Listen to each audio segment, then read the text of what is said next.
Dalawa katao ang binawian ng buhay sa nangyaring motor napping incident at pamamaril sa iba't ibang barangay sa Tantangan, South Cotabato sa nakaraang weekend. Sa ulat mula sa otoridad, tinambangan umano sa barangay Tinungkop ng hindi pa nakikilalang mga sospek ang biktimang si Levimar Moderacion, 33 taong gulang na residente ng barangay Paraiso, Coronadal City at binaril sa ulo. Swerteng nakaligtas ang asawang angkas nito, subalit tinangay ng mga sospek ang kulay asul na motor at mga personal na gamit ng biktima.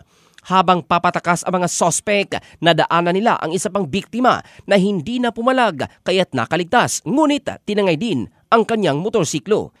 Sa barangay Maibo sa naturang bayan pa rin, patay din sa pamamaril ang 17 anyos na si alias Daryl at tangayin ang kulay dilaw na motorsiklo. Sinabi ni Police Major Erica Vallejo, hepe ng Tantangan Municipal Police Station, na posibleng iisang grupo lang ang nasa likod ng sunod-sunod na motor napping incident sa naturang bayan. Kaugnay nito, magsasagawa naman ng pagpupulong ang mga barangay chairman kasama ang Tantangan PNP para pag-usapan ang mga hakbang na gagawin upang masolusyonan ang nagaganap na krimen sa nasabing bayan. Ito si Jovel Candado in the heart of changing lives ng Brigada News Philippines, the Music and News Authority.